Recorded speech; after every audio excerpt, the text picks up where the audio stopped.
Good evening. Thanks for joining us on the news at 8. Today, the 12th day of July 2024. I am Tabitha Ako. First, the major headline. Honorable Onigbo meets OT, hails governor on payment of compensation for proposed site of Federal Secretariat. Senator Kalu hails Supreme Court, wants INEC to conduct council polls. Minimum wage talks at Johnson next week. We'll take commercials and be right back with the details and many more. Stay connected.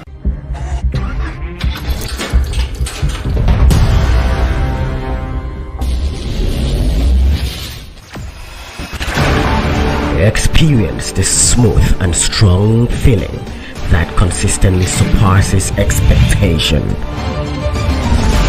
Leading the way in high-performance lubricants, Master Supermoto Oil is as durable as titanium.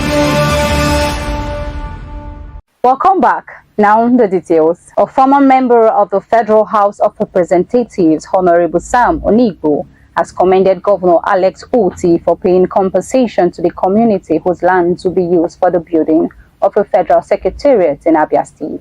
Onigbo, who represented Ikwano Umaya North and South Federal Constituency from 2015 to 2023, said he visited Governor Oti on the 20th of June last year, less than 1 month after he assumed office, to bring him up to date on projects. The senator representing Abia North, Senator Oji Uzo Kalu, has applauded the judgment of Supreme Court directing autonomy for local governments in the country. The former governor of Abia also appealed to the federal government to consider using Independent National Electoral Commission (INEC) for the conduct of local government elections in the country. At the moment, local government elections are conducted by state independent electoral commissions set up by the governors in their respective states. Oba Owolabi Olakulehin on Friday has been crowned as the 43rd Olubadan of Ibadan land. The event was held at the labor-signed compound in the ancient city of Ibadan. The family whose right is to crown any Olubadan of Ibadan land. Details later. The House of Representatives has called on the police and other security agencies to take caution and desist from arbitrary arrest and detention of journalists in the country.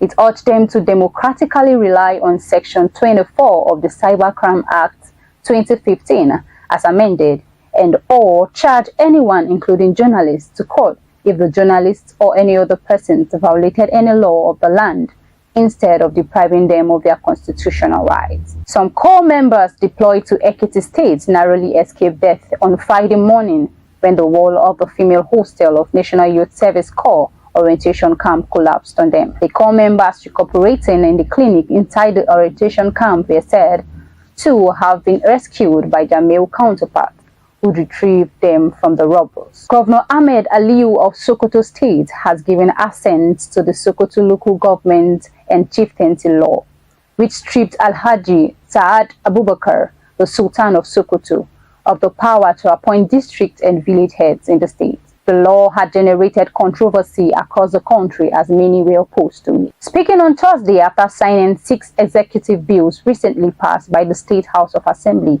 Aliwe explained that the amendments were aimed at removing ambiguities and inconsistencies with the nation's constitution. The presidency has solicited the support of the Kaduna State government towards the successful implementation of the school feeding program. The senior special assistant to the president on school feeding, Dr. Yetunde Adeniji, made this known during a meeting with the state's deputy governor, Dr. Hadiza Balaribe, the Speaker of the House of Assembly, Yusuf Liman, and the executive chairman of the Kaduna Inland Revenue Services, Jerry Adam, according to a statement released by her office on Friday.